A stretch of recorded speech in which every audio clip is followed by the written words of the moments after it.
Ok, Gama, voy a continuar con otra pregunta que quiero hacerte, la verdad, por eso la anoté aquí. Y dice, ¿hay alguna obra tuya que sientas como un refugio, un espejo o incluso una especie de exorcismo emocional? Wow. Este, sí, creo que tengo dos. Hay una que se llama Ella, que justo es como, fue un parteaguas en mi carrera. Yo antes de esa obra trabajé muchísimo obra por encargo y volvemos a lo mismo del estado de libertad en el que tiene que estar el artista, el cerebro creativo o el artista. Eh, Esa obra representa mi libertad creativa. O sea, dentro del arte, dentro de las propias disciplinas que hay, tenemos nuestros leñadores de ideas, ¿no? Desechamos demasiadas ideas, las damos, o sea, las dejamos en el cajón, o sea, las guardamos para, no sé, porque dan miedo o porque te sientes demasiado vulnerable, expuesto, y son justamente esas obras las que, o esas acciones las que dan pie a que podamos ver nuestra amplitud como seres humanos, como somos realmente por dentro, ¿no? Que no necesariamente tiene que ser algo perfecto en el sentido de la ejecución, sino tiene que ser verdadero. Creo que uno de mis obras más verdaderas y que están en constante cambio se llama Ella. Tiene unos cristales, ¿no? Que está rompiendo unos pájaros que se vuelven, que son pájaros del corazón, son pájaros rojos. Entonces, por ahí ponemos la imagen. Y, y si esa obra la veo, la tengo la entrada de mi casa y a veces la escondo porque a veces me confronta mucho. Y ha cambiado como de rostro como 4 veces o más. Porque es lo que pasa cuando tienes un cuadro en la casa. Bueno, yo le estoy mueve y mueve, ¿no? Pero sí, esa obra es muy significativa para mí, fue un parteaguas entre ya no voy a hacer obra por encargo, voy a hacer mi obra, lo que traigo, ¿no? Mi propia instinto, que también lo habla John, estar al servicio de tu instinto. Y esta de mi inconsciente individual, ¿no? O sea, y cómo se ha relacionado con el inconsciente colectivo. Ya esa pieza justamente fue la que dijo, es tu momento, ¿no? Y fue con la que inauguré mi galería en Monterrey. Entonces dio pie a, a mi libertad creativa, o sea, de una manera muy, pues muy fuerte, porque aparte también yo sentía como se siente ese miedo, o yo sentía ese miedo, pues de lo que tenemos miedo la mayoría de los humanos, de la crítica, del juicio, etcétera, ¿no? Porque justamente son ideas que se contraponen, o sea, ¿no? Una mujer que le sale, que tiene ventanas en el pecho como cuerpo y, ¿no? O sea, surrealismo y tenemos este adoctrinamiento de la normalidad muy arraigado, entonces también los artistas tenemos que estar en constante cuestionamiento de esos adoctrinamientos o de lo que vaya a gustar al público, porque en realidad ahorita, como estaba escuchando un doctor en Bellas Artes, que hace mucha crítica al arte, pues vamos a decir rápido, ¿no? Que se avienta algo y ya está. Y justamente es porque ahorita nuestra capacidad de atención, de lectura, no nada más de lectura de literatura, sino de lectura de las imágenes, está muy reducida. Creo que ya tenemos 2 segundos. Sí. El scroll, como dicen, es el deporte del momento. O sea, entonces, dame algo. O sea, como dicen, hay un libro que se llama Lo espiritual del arte de Kandinsky y dice que las obras de arte son hijas de su tiempo y madres de nuestros sentimientos. Entonces, si nos ponemos a analizar las obras de arte de este tiempo, sin criticarlas, sin juzgarlas, sí están hechas para este tipo de atención que tenemos ahora, ¿no? Y también lo resuelto ya, lo rápido, la necesidad que tenemos de resolver inmediatamente una situación sin darle este tiempo de maduración, de crecimiento, de proceso al que nos tenemos que confrontar eh, para de llegar a un punto A a un punto B. Ahorita no tenemos la disposición para tener espera, ¿no? Entonces, hablando de las artes plásticas, que es lo que a mí me gusta y de lo que está lleno mi búsqueda en internet, pues sí, ha evolucionado a esa manera de lectura rápida. Ya está, el cuadro se hace en 3 segundos y ya está. Y entonces eso le da al espectador también esa facilidad de poderlo hacer él mismo también. O sea, no tiene nada de malo, es hija de su tiempo, es hija de su tiempo. Entonces, o sea, ese tipo de manifestación artística que es también divertida, porque ahora estamos tan saturados que es, bueno, no me hagas pensar más, ¿no? O sea, por eso cuando alguien entra en mi perfil o que compra una obra mía, o sea, yo lo agradezco demasiado porque alguien le tuvo que dar el tiempo y la lectura a esa imagen, ¿no? O sea, es algo que yo agradezco infinitamente. Entonces, sí son pues, ¿cómo se puede decir? Las manifestaciones artísticas de ahora son diferentes a las de hace 10 años, a las de hace 20, a las de hace un siglo.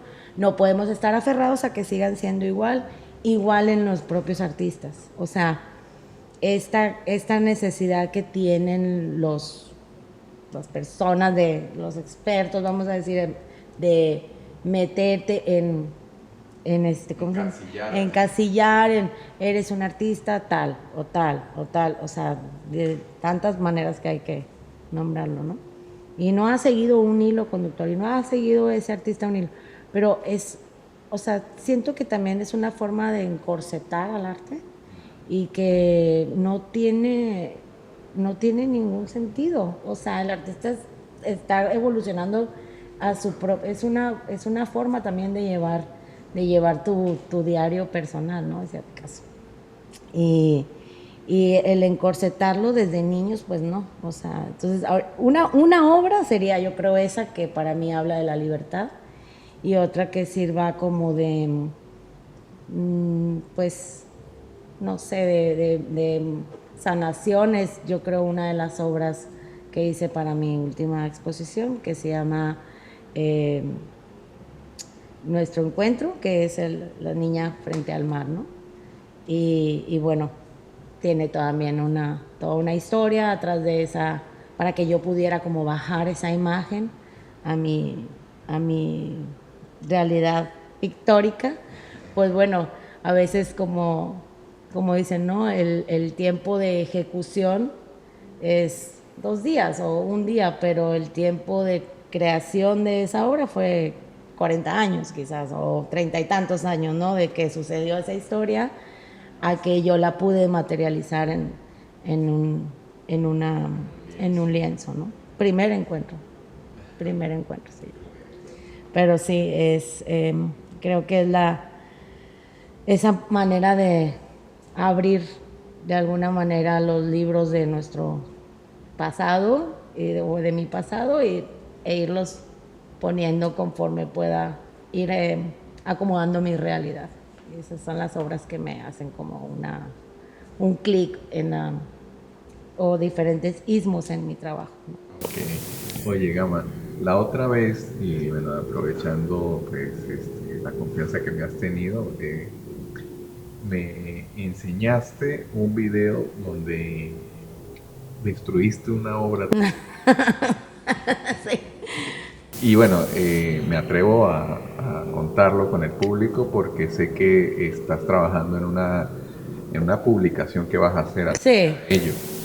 Entonces, pero sí me gustaría que nos contaras esa historia. Sí, justamente de la misma colección de ella, pues bueno, esa obra ya no era ya no representaba para mí. Pero ¿qué era esa obra, no? O sea, ¿qué retrataba esa obra? Esa obra se llama Cambio de piel. De hecho, con ella inauguré, o sea, dije un poema de Marwan justamente y con esa inauguré mi galería en Monterrey. Por ahí debo de tener el video. Bellísima, por cierto. Ah, Espectacular, de verdad, que cuando yo vi el video que la estaba destruyendo, yo... Me dio de todo. sí, así a mi esposo también cuando destruyó las obras. Bueno, esa obra se llamaba Cambio de piel y su contexto, bueno, era de una mujer incompleta, ¿no? O sea, tenía todo el cuerpo, igual podemos poner la imagen, tenía todo el cuerpo como en blanco y negro y una parte del cuerpo era fantasmal, ¿no? Y su contexto para mí, pues bueno, ¿por qué la creé así? Era una mujer pues de cuerpo, vamos a decir, canónicamente perfecto, o sea, que dentro de los estándares, no sé si se diga canon, pero bueno, dentro de los, si no lo editamos, dentro de los estándares de belleza era una manera de decir, ¿no? Bueno, este es el estándar y de hecho en la exposición, o sea, cuando inauguré lo manché ahí, o sea, con un bote de pintura agarré y lo empecé a manchar, ¿no? En las partes como perfectas del cuerpo. Y hablaba del sometimiento a la belleza dentro de unos estándares de medidas y demás. Cosas fuertes alrededor del sistema. Entonces, cuando me mudo a Cancún, pues empiezo a observar otro tipo de belleza, ¿no? De cosas de las que quiere hablar mi obra, que quiero empezar a expresar, pero estaba totalmente bloqueada. Entonces, una de las maneras de desbloquearme para mí es irme a la naturaleza, porque de hecho sí tengo como mis rituales, mis herramientas para estar en constante modo creativo, ¿no? Y, y empecé a encontrar mucha magia en las hojas. O sea, yo me vine a Cancún porque amo el mar y mi exposición Eterno, bueno, lo dice y nace de querer abrazar el mar, literal y mente, y pues bueno. Entonces comienzo a ver la magia del tejido de las hojas y le doy un nuevo como significado a todo esta pues enfoque que tenía mi trabajo artístico en Monterrey, que mucho era pues de reclamo, también de activismo por medio de las obras artísticas. Yo daba pláticas, iba a centros, a brindar arte terapia, por ejemplo, con mujeres que habían sido maltratadas y una ola de cosas que se pueden eh, pues enfocar dentro del feminismo. Y cuando yo llego acá, como que siento que tengo que ya cambiar esa ola, o sea, no dejo mi esencia, pero sí necesitaba otro enfoque artístico, necesitaba otra obsesión, otra pasión, otra cosa en la que enfocar mi mirada, porque cuando entro en un tema, para mí es, o sea, estoy todo el día con eso, se vuelve toda mi realidad, ¿no? Entonces, por ejemplo, ahora que hablo de vida, que comienza con esa obra precisamente, y tenía que, pues, morir un poco la otra. Porque hay renacimiento ahí también, ¿no? En lo que pues ya no que no sea parte de mi historia, porque ahí están las imágenes, pero simbólicamente para mí de alguna manera tenía que cerrar ese capítulo y pues fue borrándolo y haciendo arriba de eso otra obra que se llama Natural Mandala, que da inicio a la colección Vida, ¿no? Y de ahí comienza una serie de obras que enaltecen también la parte femenina, pero desde un punto de vista más, se puede decir, mitológico. Empiezo a hacer las tejedoras en honor a mi abuela, precisamente, la tejedora de soles, la tejedora de lunas, la tejedora de hojas, y porque mi abuela tejía, ¿no? Entonces volvemos a lo mismo, en donde manifestamos nuestro inconsciente individual, pues mucha parte de ello es en los sueños y en el arte, ¿no? Y en mi caso, pues bueno, quise como cambiar completamente la exprea, se puede decir así, de mi enfoque, porque al final la mente es un teledirigible. A donde tú apuntes, ahí es donde va a estar pues tu poder y y no nada más tu poder, sino tu capacidad de crear tu realidad alrededor, ¿no? Entonces, porque tenemos esa capacidad. Y a partir de algo tan común como pueden ser las hojas, nace toda una colección, ¿no? Porque empiezo yo a ver más bien las venas de las hojas, a esqueletizar hojas, a verlas realmente, cuál es el tejido, cuál es la función. Es algo mágico y maravilloso, entonces ahí se va mi mente, ¿no? No digo que en algún otro momento pueda ser otra vez activista, pero cuando estaba en ese momento de mi vida, pues todo mi estudio y toda mi mente se iba en libros especializados en eso, y bueno, no está mal, sino que volvemos a la pregunta inicial, o sea, de Clarisa. Esa era una herida que yo tenía que sanar y sané, y la compartí con, o sea, con diferentes personas, mujeres, y charlas alrededor de esta posibilidad que nos brinda la arteterapia de sanar, pero creo yo que no está, para mí al menos, no es saludable mantenerme estática en una sola forma de pensar y de ver la vida, ¿no? Y las cosas. Creo que lo más constante pues es el cambio y el estarnos exponiendo a diferentes cosas, como lo que platicábamos. Bueno, yo soy solitaria, yo no hago deporte en grupo, pero me voy a exponer a hacerlo porque quiero experimentar, y aparte que el cerebro tiene esta capacidad de ser la neuroplasticidad de ser flexible, pero nosotros lo tenemos que como entrenar, ¿no? O lo tenemos que exponer a eso. No, sí, no. Ajá, no. Y exponerte a diferentes temas, diferentes ideologías, diferentes tipos de arte, diferentes tipos de música inclusive, quitando el juicio. Porque eso es lo que nos hace, yo creo, que, ajá, y que estemos tan en guerra con las ideologías de otras personas, porque como no aprendemos a ver estas diferentes maneras de ver, o sea, porque simplemente queremos a veces tener la razón, ¿no? Y bueno, ya me fui como hilo de media, ya no me acuerdo de la pregunta.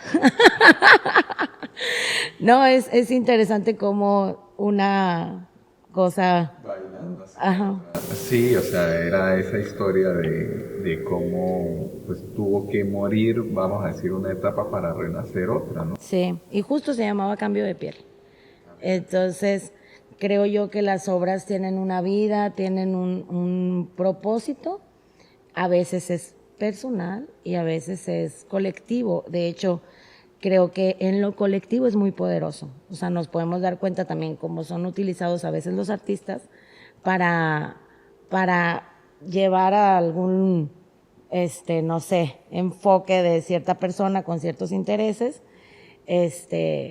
a la cantidad de personas que ese artista al que ese artista le gusta, ¿no? O sea, ese es el verdadero riesgo, vamos a decir, de esta parte poderosa que es la manifestación humana a través del arte, que se pueda manipular también. Entonces hay que tener como cierta cuidado y cuestionarlo todo también, ¿no? O sea, no tener miedo a cuestionarlo, o sea, porque no, muchas veces vemos a los artistas como alguien ya súper, que así estaba antes, como Intocable. ajá, en el pensamiento colectivo era como que alguien dotado de, Pero en realidad no, es a lo mejor es alguien que simplemente tenía el tiempo y el espacio para hacer arte, o sea, que ahora se sabe y gracias a la pandemia, que para muchos de nosotros pues fue un espacio de mucho dolor y para otros muchos de mucha expansión también y de oportunidad y tiempo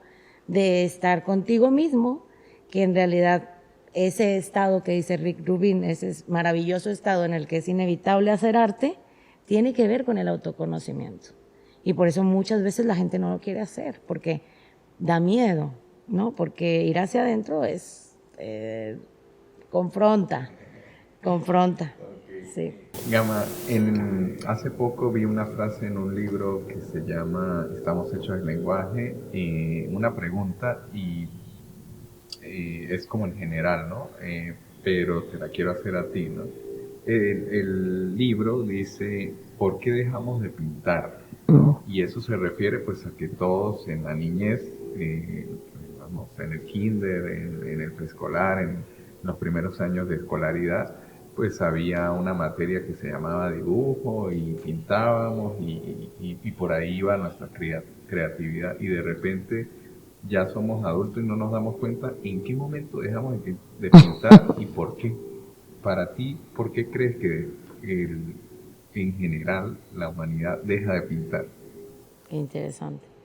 Sí, creo que pues es una crueldad dejar de tener acceso a nuestros colores o a nuestros crayores. Para mí, que me dedico a eso, bueno, no podría como manifestarme.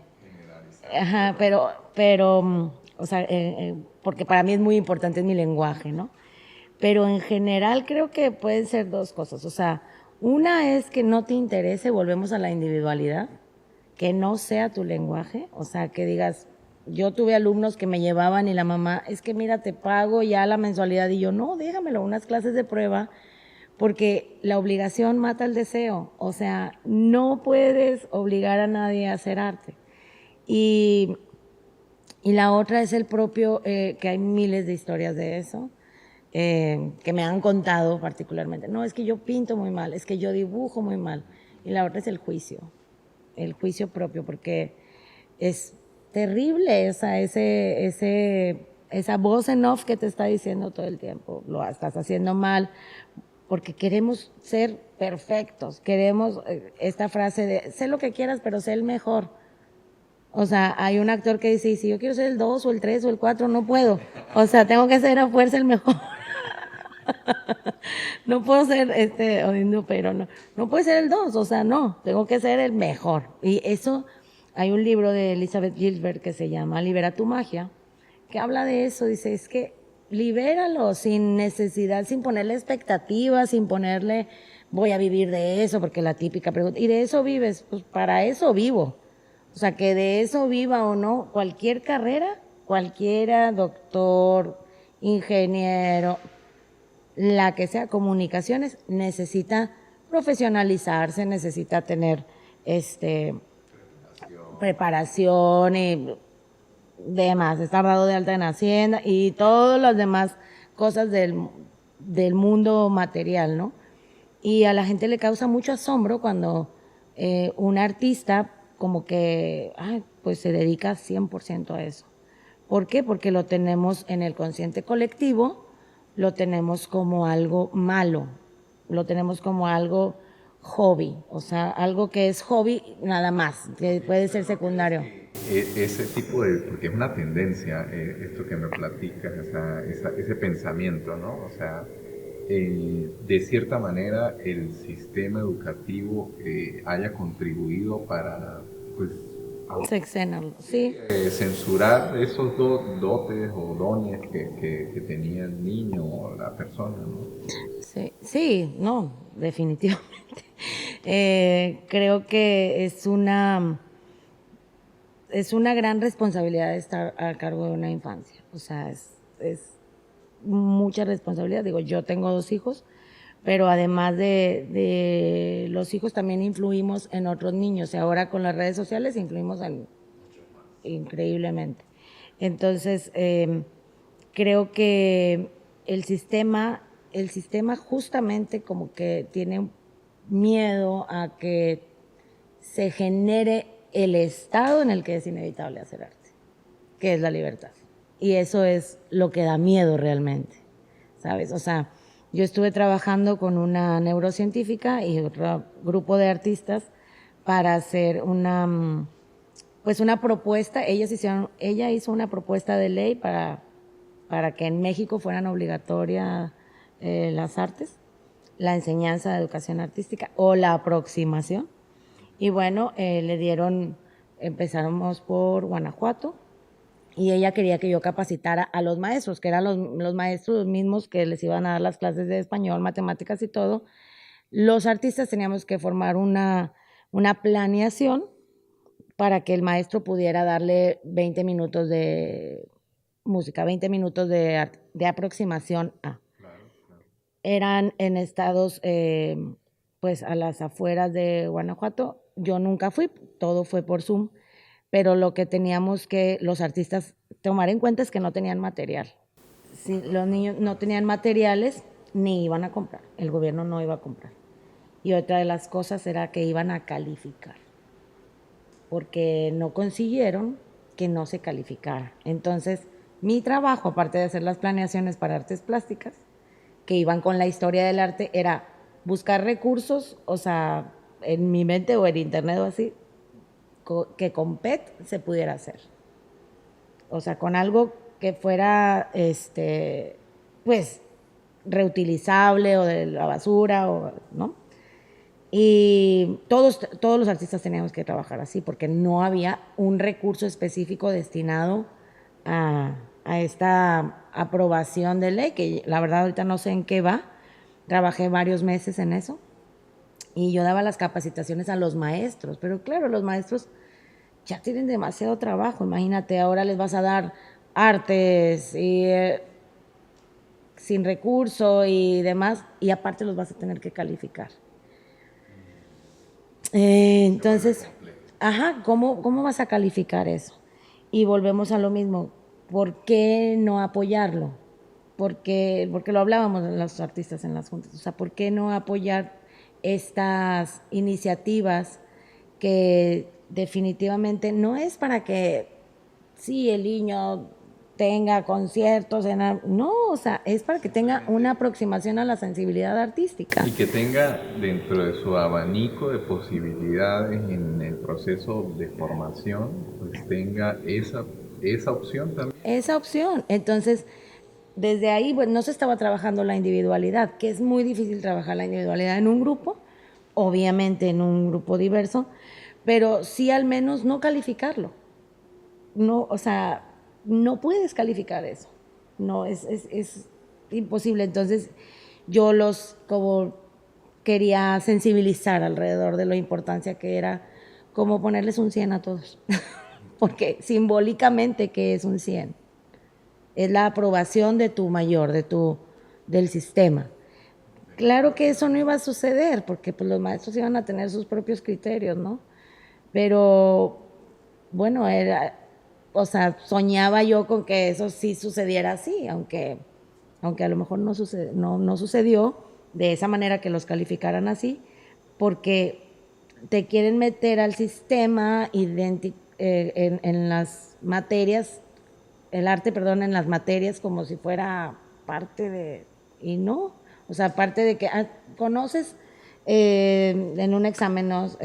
Vamos a decir estandarizado, conoces el tal obra, ajá, pues no, o sea, en este caso es qué va el niño o la niña querer decir a través del arte, ¿no? Y no meterlo en esos exámenes estandarizados. Entonces sí es complejo. Justo esa propuesta salió porque estudié un diplomado en neurociencia y arte en la Universidad de Baja California, y de ahí salió una chica que estaba ahí también, me invitó a formar parte de este programa, ¿no? La intención es hermosa, es buenísimo como la planeación y todo, pero ¿en dónde se vuelve a seccionar otra vez? ¿Por qué dejamos, no nada más de dibujar, por qué dejamos de experimentar cualquier tipo de manifestación? Muchas veces porque ni siquiera tenemos los recursos a la mano como en la infancia, ¿no? O sea, no los tenemos porque no es importante para los papás aproximarles a este tema. Y creo que es parte de la cultura también. Por eso yo me enorgullezco como mucho de tener coleccionistas acá en México, ¿no? Es como, es, es, es contradictorio que dicen, no, en México no se valora el arte y así. Pues bueno, en Latinoamérica, no nada más en México. Pues bueno, o sea, hay que, hay que narrar la historia de diferente forma, como queramos que suceda, ¿no? Y sí, es, es parte, creo yo, de la omisión de tenerle, primero que nada, quitarle este estigma al arte de que es algo, eh, pues, sí, no, y que es algo calificable y que es algo mal y toda esta narrativa colectiva que hay alrededor de los artistas con una vida súper obscura y demás. Yo digo, bueno, también las personas con otras profesiones tienen ese tipo de situaciones del alma. Todos lo tenemos. Lo que pasa es que los artistas la escudriñan y le buscan y la plasman, pero toda la humanidad tenemos esas situaciones. No porque estudies, no sé, ¿qué carrera te gusta? Robótica. No tiene situaciones humanas. Lo que pasa es que en la vida de los artistas o en las biografías que tenemos como en la memoria, lo que nos cuentan es la peor versión, ¿no?